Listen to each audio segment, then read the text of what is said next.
Welcome to Corey-osity Unleashed, where we turn bold ideas into action and help businesses and leaders step it up. We're your hosts, Deborah and Ken, obsessed with fresh takes, bold moves, and shaking up the way we lead and work. Alongside our amazing guests, we'll dive into the good, the bad, and the actual what the hell of the workplace, served with a side of sarcasm and a splash of wisdom.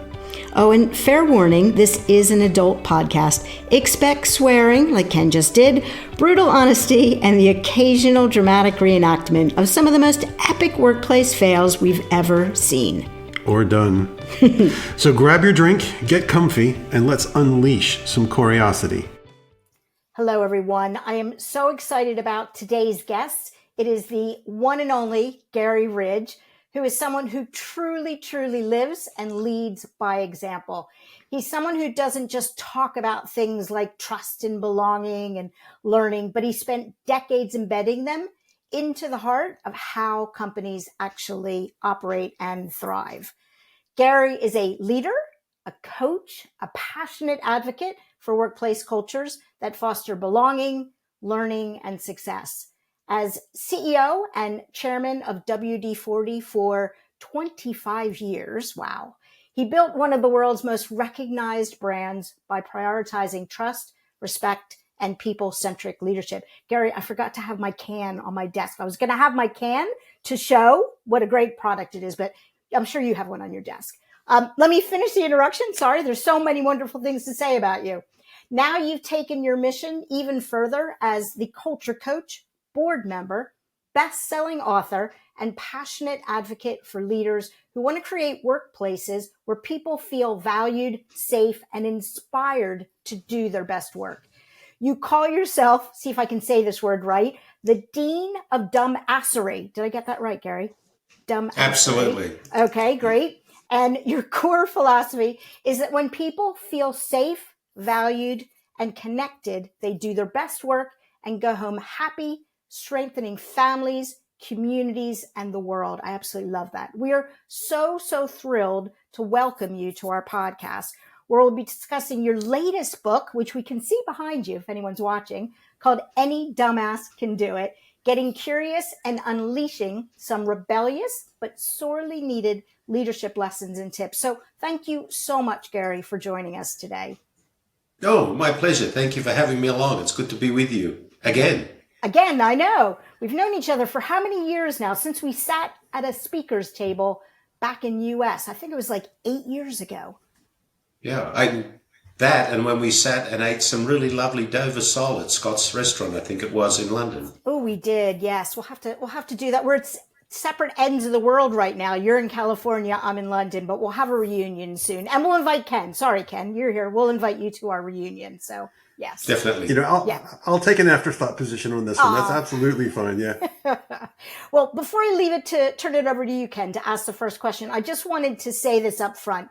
Your book is so packed with so much information and so many golden nuggets of wisdom and insights that we could be talking for hours and hours. So I'm just telling anybody listening that we're going to give you just a little bit of a snippet, a little bit of a teaser. But if you want the full brilliance, I really, really suggest you go out and grab a copy of his book. It is absolutely amazing. So yeah, with that, Ken, I'm going to turn it over to you to start the questions. Okay, I'm going to jump for an obvious question here, Garry. That title, it's bold, it's cheeky, it definitely grabs attention. I've got a few questions. What sparked the idea? Did anyone try to talk you out of it? What message were you hoping it would send to leaders? Thanks, Ken. Yeah, it is. It is bold, and it was meant to be that way. The underlying message really is that if you understand and you know the ingredients that need to be put in place and executed on consistently in an organization, you can build a culture where people go to work every day, they make a contribution to something bigger than themselves, they learn something new, they're protected and set free by a compelling set of values, and they go home happy. And my premise is that if you do know that, any dumbass can do it. So, yes, that's why I titled the book that. I think I probably had only 2 people that really said you shouldn't do that. And so many people said, I love the title. And I guess because I'm an Aussie, I could get away with it. But remember, ass in our language means donkey. So you could have been any dumb donkey could do it. But I'm not talking about someone's posterior here. I'm talking about, the whole aspect of it. So that's why. Is that a pun? The aspect of it. Now, I'm just curious. CEOs are not known in general for being humble and being able to sort of see themselves in a self-deprecating mirror. Have many CEOs told you that they had any issues with the title?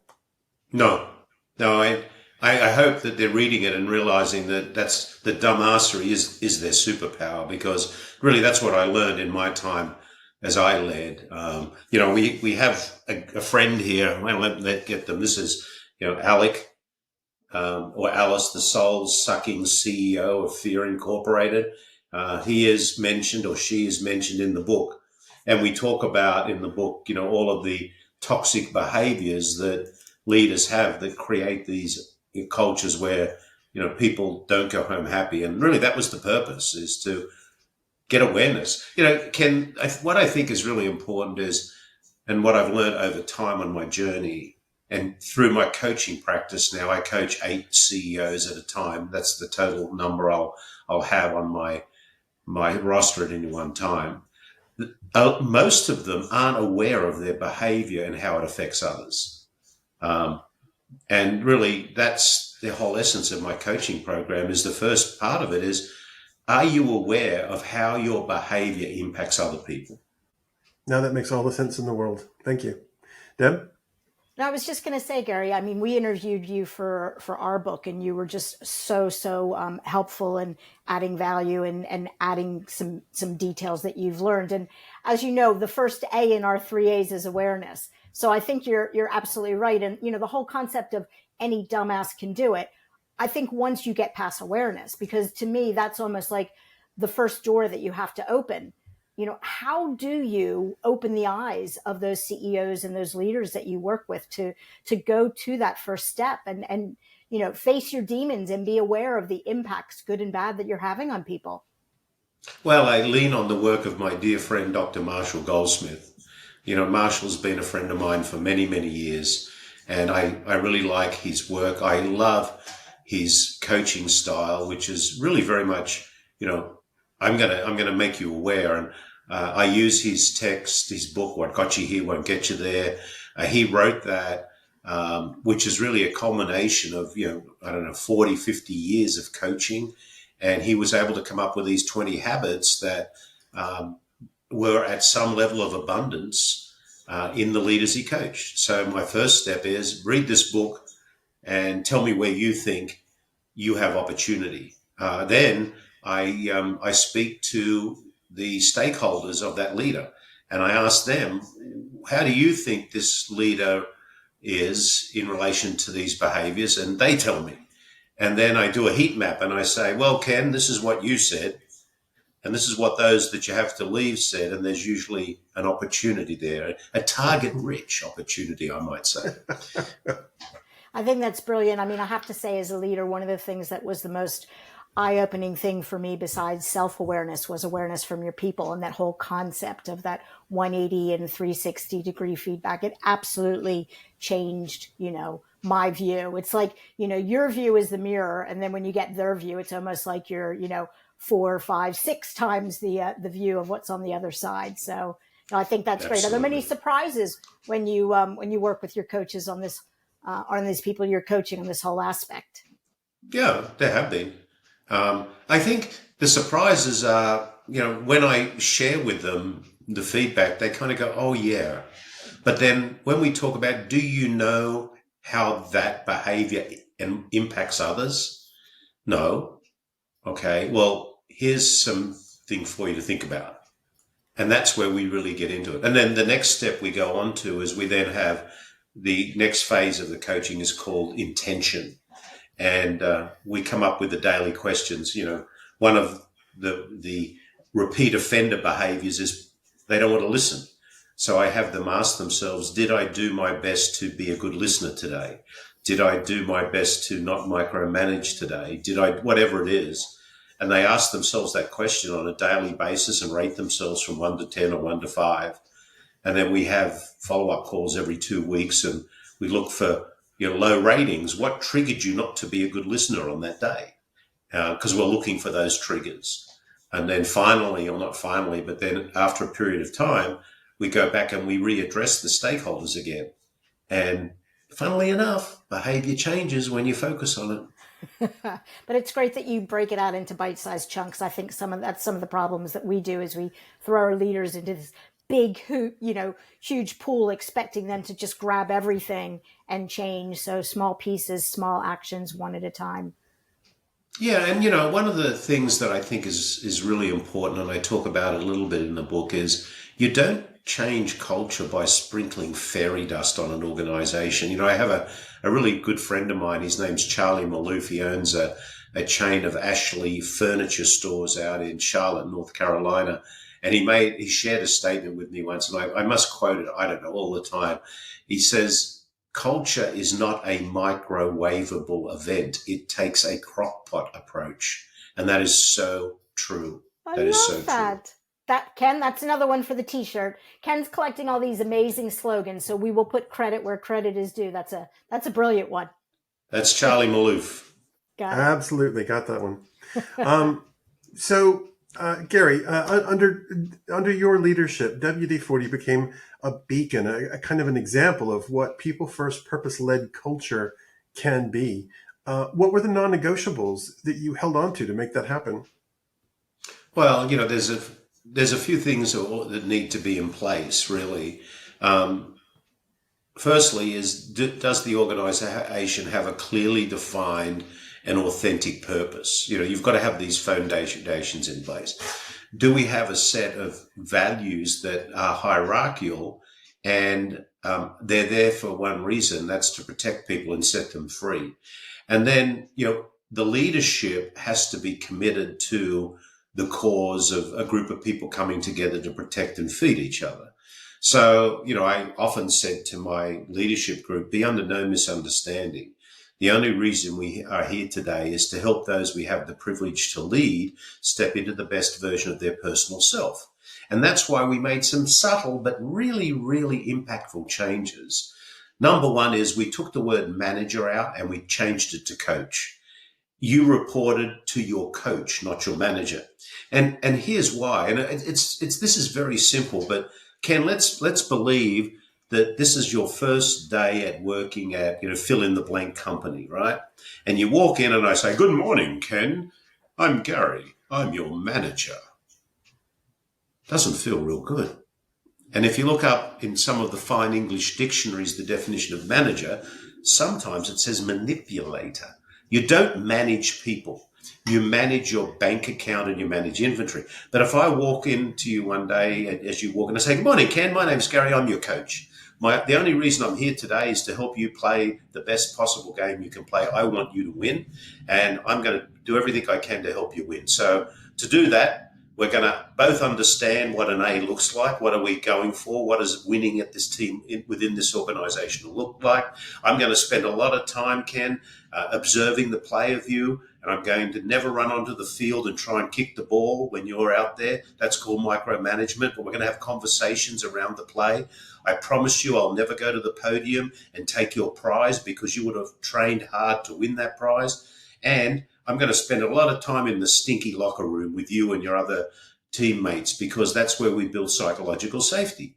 So, that's really important. And then the other thing we did, which was truly meaningful, is we wanted to reduce fear and increase psychological safety. Well, you could say to someone, I'm going to increase psychological safety, and their head kind of swirls. What does that mean? Well, psychological safety is built on a foundation of trust and a reduction of fear. So we took the word failure out and we said, we don't make mistakes here. We have learning moments. And a learning moment is a positive or negative outcome of any situation that needs to be openly and freely shared to benefit all people. Now, coincidentally, what was wonderful about that is if you go back to the story of the brand WD-40, that blue and yellow can with a little red top, In 1953, the company was called Rocket Chemical Company. It was a fledgling company in San Diego. There was a problem with condensation and corrosion in the umbilical cord of the Atlas space rocket. The chemists got together and started to formulate product to try and solve that problem. Formula 1 didn't work, nor did 2, nor did 5 or 25. 27 didn't work, nor did 29. 35 didn't work, and 39 didn't work either. But guess what? 40 worked. And that's why it's called WD, water displacement 40th formula. So our success was built on 39 learning moments. So there was, I was fortunate to be able to link those two together. Now, I'm so glad they didn't give up at 39, because if they did, we wouldn't be having this conversation today. And to be honest with you, Deborah and Ken, I'm really glad 39 didn't work, because I don't think WD 39 sounds anywhere as good as WD 40. I agree 100%. So that was a long answer to a simple question. But then there are a couple of other things. We have to make sure, and I talk about it in the book, The 4 Pillars, that we care about our people we love and care about our people enough, not only to reward them and applaud them for doing great work, but we're brave enough to redirect them when their play isn't helping them win. Not protecting our comfort zone at the expense of other people's development. Because what happens in a lot of cases, managers protect their comfort zone. They don't want to have that redirection conversation. And the big fear around that is they haven't been clear on what an A looks like. So that conversation gets into a bit of a finger pointing exercise.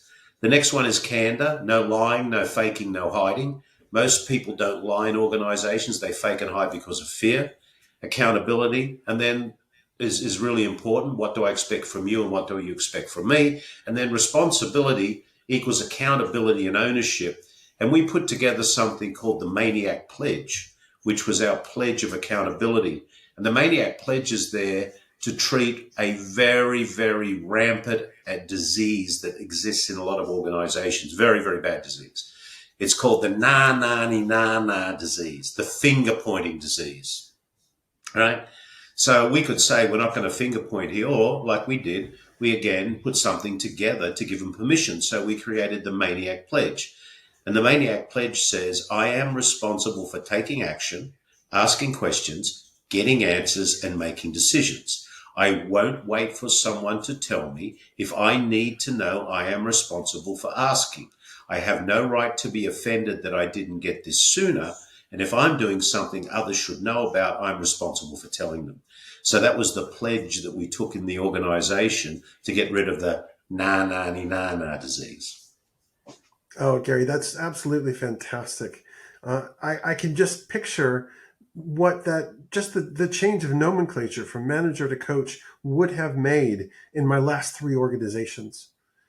The amount of conversations I had to have with the managers who reported to me to try to convince them they weren't there to rule with an iron fist. They're there to support their people and grow their people, and they will be better because of it. And nobody wanted to have that conversation. They all wanted to say, well, can I make them do this? It's like, no, you're asking it completely wrong. Oh man, I tell you, I so wish I'd had this conversation with you 10 years ago. Seriously. Oh, thank you. Yeah, that change to coach was so powerful, because you could talk to the leader who was the coach and hold them accountable. I could talk to the people that I was the coach of and say, be under no misunderstanding. What are you doing to help that person win? Do you know what's getting in their way? Or by the way, do you know the game? Or have you let them down by not understanding yourself what it takes to win? And you could have these conversations, and they were meaningful and they were actionable. Wow. Deb, we're going to have to book Garry about 6 more times, because I sense we've got a lot to learn from this guy. I know. It's interesting though, when you talk about this move from manager to coach, and I think it is very brave of you to do that.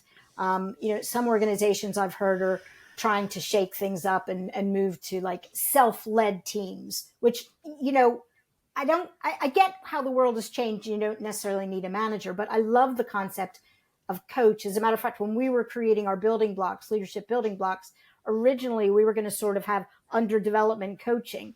And after talking to you, we're like, no way. it is such an important mindset change. It needs to have its own, building block. And I guess my question to you specific to coaching is, how did you get people to embrace it? Because it's very different. So, the existing people that you had, I'm not going to call them managers. How did you get them to do that shift? And then how did you going forward recruit people who, signed on the dotted line and got what you were trying to do? Well, firstly, there's a very simple question. And I would ask you this question, Deborah, if you were on my team. How would it feel if your role in this company was truly dedicated to helping other people succeed? Wouldn't that feel good when you went home at night instead of trying to direct them? And then, it took time. We had a program in the company called Coaches Coaching Coaches. So, we didn't just say, you are going to be a coach. We said, you are going to be a coach. This is what a great coach looks like. This is what getting an A looks like at being a coach. Look, don't be overwhelmed. And, we broke it down to, those simple aspects. We didn't try to overcomplicate it, but, we had what I call the coaching contract. And I could sit with you very quickly and say, okay, here's your coaching contract. A great coach is committing to helping the player get an A. So make sure you know what an A looks like. And I wrote a book with Ken Blanchard called Helping People Win at Work, where we talk about getting an A.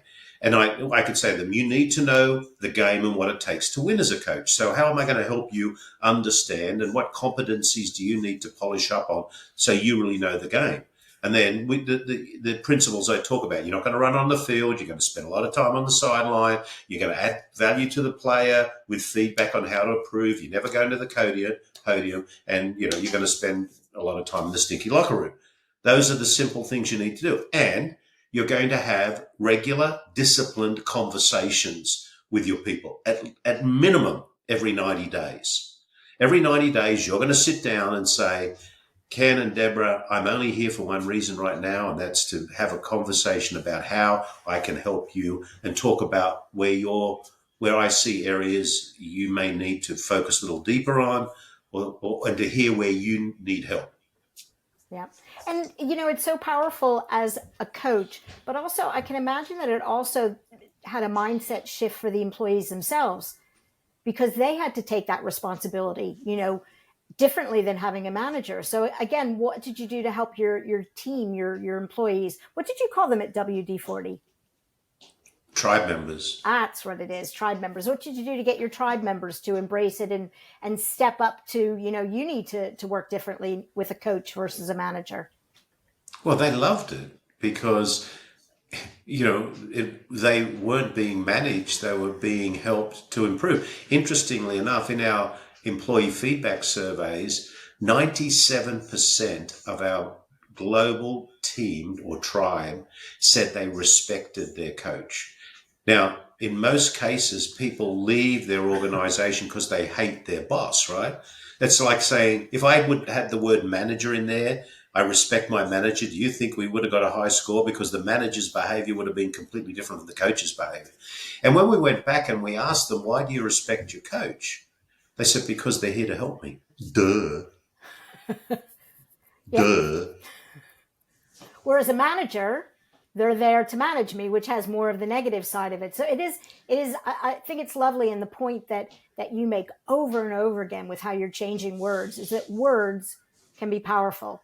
You have to back it up, but you've really been leading over the last 10, 20, 30, 25 years on trying to rewrite the words that we use in the workplace. And yeah, no, I absolutely love that. Thank you for that on behalf of all of us in the workplace. Absolutely. As you're talking, Garry, I just want to keep jumping up and down going, yeah, yeah, yeah. You say leadership starts with the heart, moves to the head, and then the hands. Should all leaders be servant leaders, or are there scenarios where decisiveness must override humility? Servant leader is not about just having a soft heart. We have to have a heart of gold and a backbone of steel. Leadership is a balance between being tough-minded and tender-hearted. And the genius is in the middle. So, a servant leader isn't someone who's always forgiving, but they certainly are always have empathy. I've had many redirecting conversations in my time as a leader.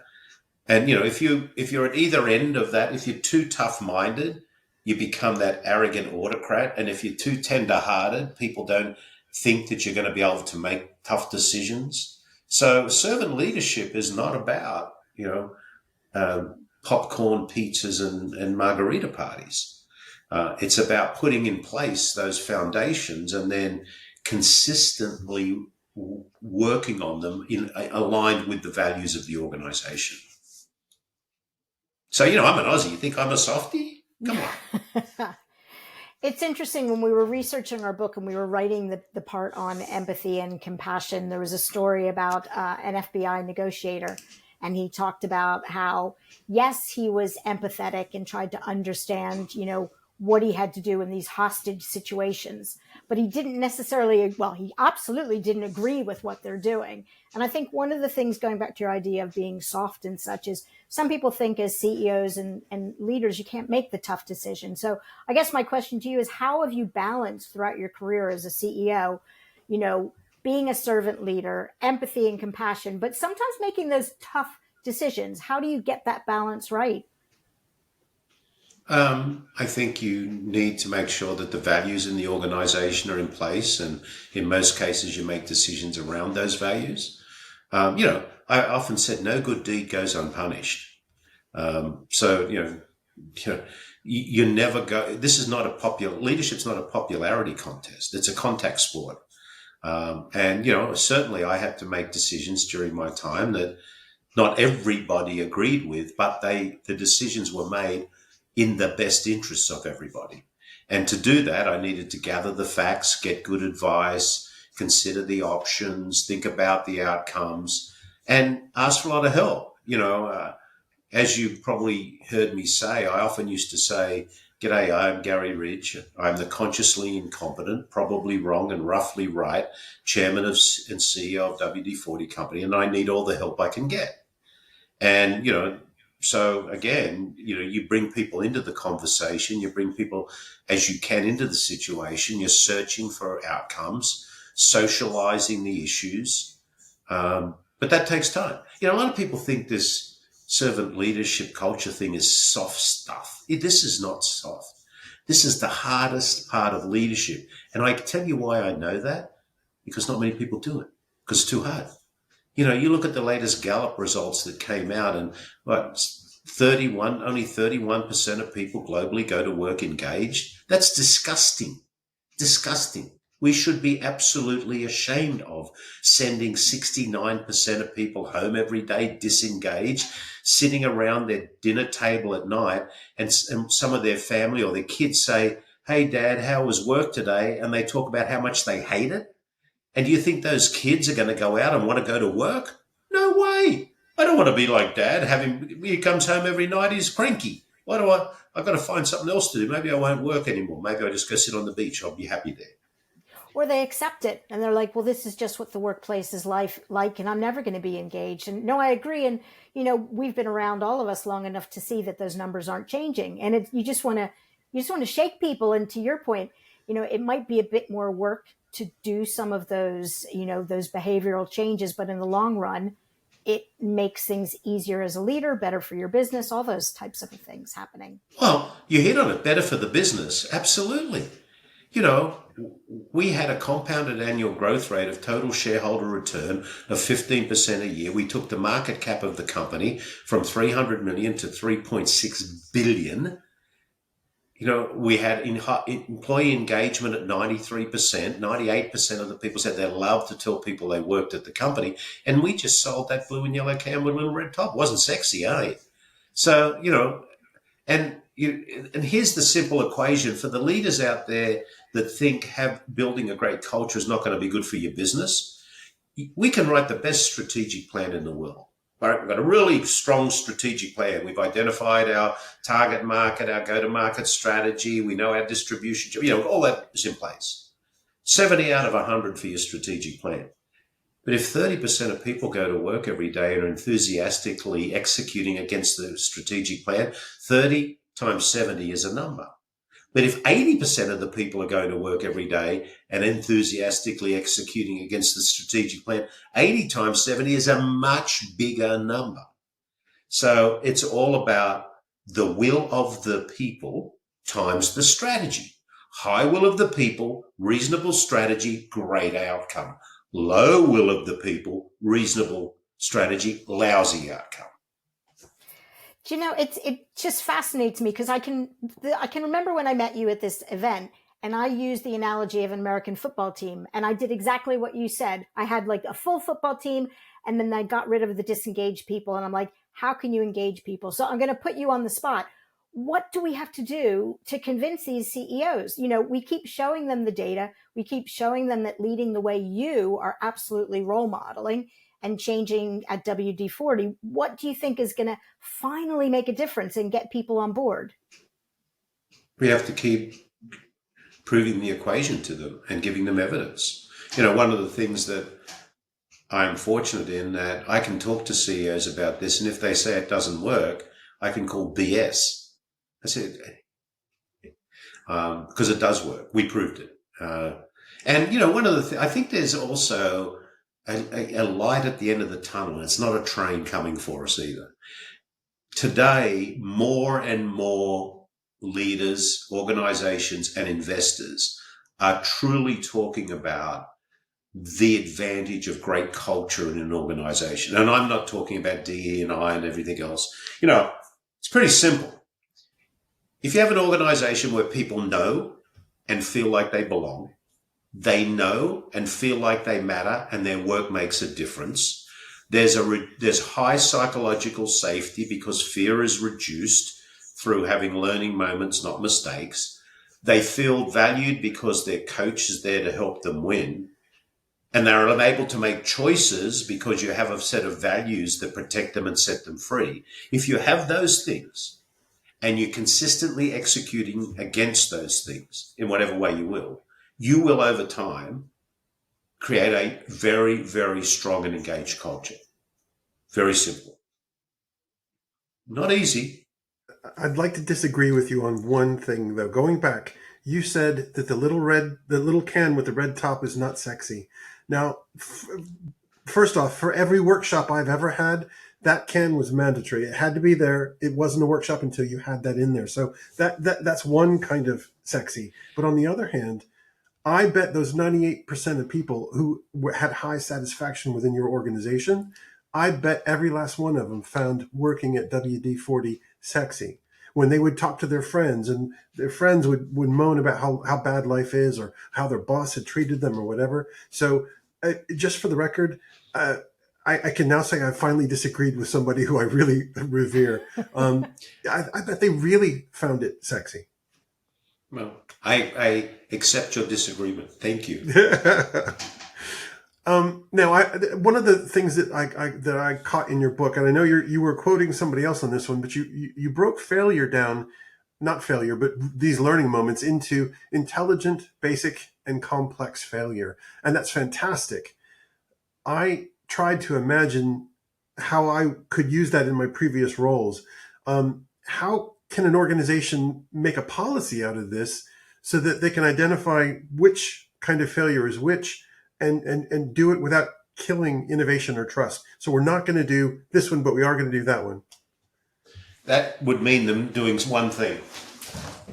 And the person I was referring to was Amy Edmondson.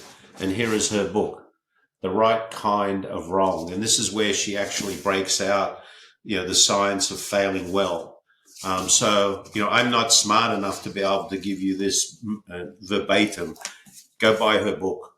It's one of the best, and that's why I quoted it in my book. And she wrote a beautiful recommendation for my book as well. So, and funnily enough, I just happen to have it over here on my bookshelf. That's now on my reading list. Thank you very much for that. She's written quite a few books so that are absolutely amazing. Yeah, she's one of those people along with you where as soon as I hear they have a new book coming out, it's like when. So I'm based in the UK and your book came out in the US first, and you know me, I'm like, when's it coming? When's it coming? We need to read it over here. So no, love it. I'm going to go back to something that you talked about before, which was values. And I think I've interviewed you actually for all of my books, but one of the books that I interviewed you on was values. And I did it for a couple reasons. First of all, I thought your values were brilliant, but also the way you used your values it wasn't just words on a wall. I mean, I can remember like on your website when you'd apply for a job, you'd have the values and then you'd click and it would say, are you sure you can live these values? So maybe talk a little bit about how and why you were so intentional with your values and what difference it made for your business and your people. Well, I have to thank my dear friend and mentor, Ken Blanchard, for his wisdom around values. When I was, back in the year 2000, when I was doing my master's degree in leadership, and Ken was my professor at USD, he did a great session on, values need to protect people and set them free. A lot of people think values are rules and regulations. They're not. They have to be living statements that protect people and set them free. And the other thing that he said, which was beautiful, he said, and they need to be hierarchical. In other words, the most powerful one needs to be at one, and then you go down. So our number one value is we value doing the right thing. Our number two value is we value creating positive, lasting memories in all of our relationships. Our number three was we value making it better than it is today. Our number four was we value excelling as a tribe while winning as an individual. Owning and acting on it was the next one. And then we value sustaining the WD-40 economy was the final one. And we used to, and they still do at the company, use these in decision-making processes all the time so we could reflect on them. And my goal was, as we were expanding globally, which is one of the things that I was, challenged to do with the brand, is I said, the sun was never going to set on the company. Somewhere around the world, at any time in the day, someone needed to make a decision. So how do we give them the values that allows them to make that decisions without what Ken used to talk about, quacking up the hierarchy, trying to get to someone to make a decision? And as I shared one of the 5 things that needed to be in place earlier, allowing people to make choices was one of those. So, a number of times someone would come to me and say, I need to make a decision on this. What would you do, Garry? I said, well, if you were using our values to make this decision, what would you do? And they would go, blah, blah, blah, blah. I said, well, you've made the decision. Those are there to help you make that decision. Yeah, absolutely. Sometimes when I do workshops, I get like glasses and put the values, like this is the lens you should be looking through. But what's really interesting, of all the companies I interviewed and researched when I was doing my values work, nobody put them in hierarchical order but you. And I love that because sometimes they get an opposition and you need to figure out which one to use. So I think you made it easier for your employees by doing that. And I proved that. I taught at the University of San Diego for 16 years. And I taught the class in the master's program on culture. And one of the workshops that I did was based on values. And I wrote a case study that had a lot of twists and turns in it. And I said to the group, here's a case study. I'm going to divide you into 3 groups. And I want you to take the case study. I want you to read the case study. And I want you back here in 30 minutes with your recommendation on your actions based on this case study. Now, here's the rules. Group 1, you have a set of values and they're hierarchical. Group 2, you have a set of values and they're not hierarchical. Group 3, you can do whatever you want. And at that time, Group 3 were applauding. They felt they were so, freedom. I don't know how many times I ran this simulation. The exact thing happened every time. The first group back with a solid recommendation, still smiling, were Group 1, who had the hierarchical set of values because they were given the framework to make a decision without debating which one is more important, whatever. The second group back was the one that had the values, but they weren't hierarchical. They were still a little fuzzy on what they really wanted to recommend.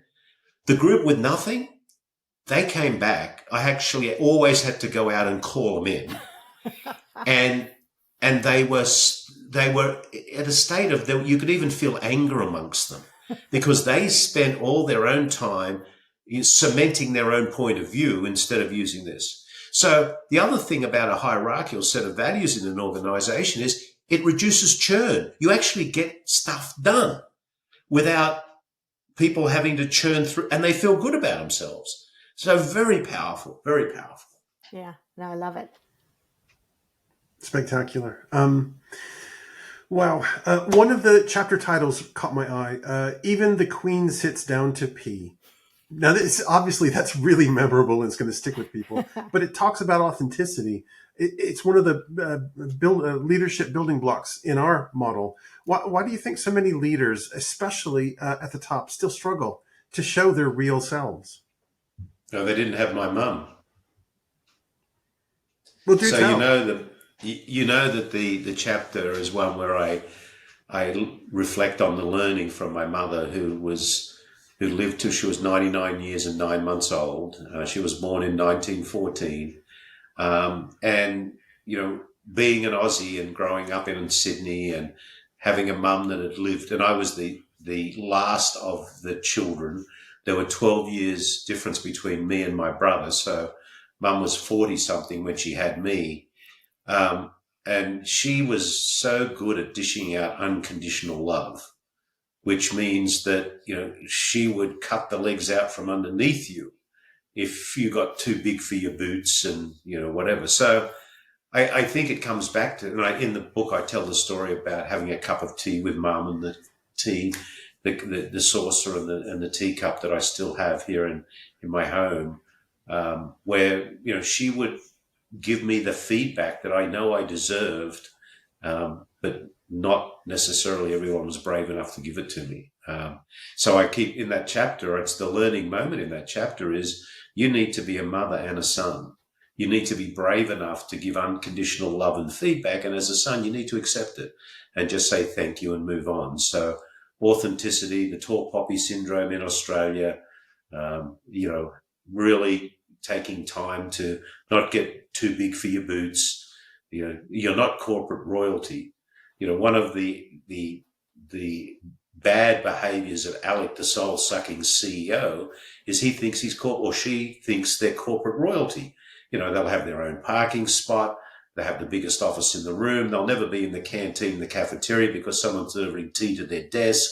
They've spent their life climbing this corporate ladder and, therefore they shall be bowed down to as the king. Well, no.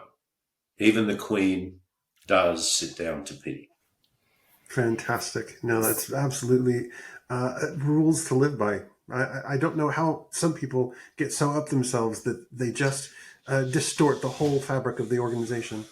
But it's interesting, though, because if I think about it, and it's quite funny that, you talk about your mom, because when I was writing one of my books with my CEO, we shared it with his mom, and we had this model called the engagement bridge model. And she goes, aren't these all the things I taught you as a child? Aren't these the things that we taught you? And I almost feel like we're going back to what we were taught as children, because I don't know about, you, Garry, and Ken, but when I was growing up as a leader, I was taught wrong. I was wrongly taught that I needed to act like I was in that top level. I couldn't be authentic. I couldn't be vulnerable. So, it's almost like you're challenging people to unlearn the things that we were taught to do. I'm looking to see if I had my other book there, but I think I mentioned it. The book that I read every summer is my favorite book. It's Everything You Need to Know You Learned in Kindergarten by Robert Fulghum. Say please and thank you, pick up after yourself, don't steal, if you go out at night, hold someone's hand. These lessons you learned in kindergarten are really the lessons that if you take them and you lay them in place in business, that's the goal. So another book to read is Everything You Need to Know You Learned in Kindergarten. And as a leader, if you read that book and just and just use those principles in leadership, you will win. Yeah. I love your whole concept to learning and development, because it's like it's a village. You've shared so many amazing books out there, and we appreciate it. So besides your book, you're also sharing others. So we could talk to you forever. Absolutely. We might have to do another one with you. But if you had to sort of bring it into one piece of advice, one key takeaway, which I know is really, really hard, something that they can just start doing tomorrow, today, whatever, what do you think that would be? It's not about you. It's about the people you have the privilege to lead. That said, I have a little tool. If you go to my website, www.thelearningmoment.net, up on the top banner, it says quiz. You can do your Power of Dumbassery quiz. And I will give you a Dumbassery grade after you do the quiz. The higher your Dumbassery, the better leader you are.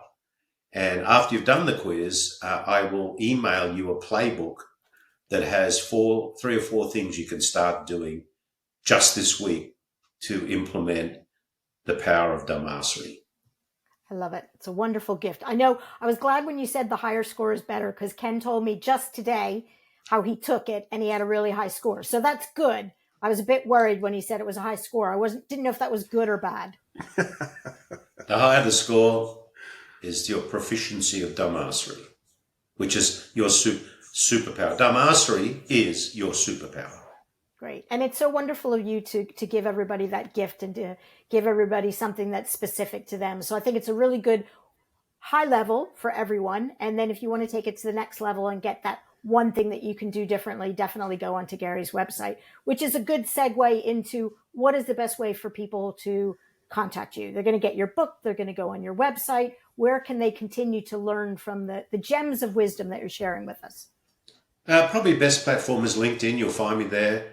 I actually have the School of Dumbassery on LinkedIn, so you can enroll in the School of Dumbassery. Fantastic. And we share lessons around that from time to time. But LinkedIn, for some reason, I have, 120,000 people who have nothing to do that follow me around on that. But I try to make sure, and I'm very grateful and I'm thankful for that. Thank you. So here's this question. You have a School of Dumbassery. What do you do on your graduation? How do you celebrate when you graduate from the School of Dumbassery? You never graduate. I love it. You're right. We're always learning. It's perpetual in nature. There you go. Another gem, another nugget of wisdom. So thank you so, so much, Garry. We really appreciate your time. We know that you're running here, there, and everywhere with your book, your training, and everything. So thank you so much. And I hope everyone learned as much as we did today. Delightful conversation. And thank both of you for going the yards you go to get this message out, because, we have a mission. We all have a mission to make the world a better place. And by helping people build better cultures, we will positively impact the world. And a little happier world right now wouldn't be a bad thing. I agree. So go out and have a happy day. Thank you very much. What a privilege. Thank you, Garry. You're welcome.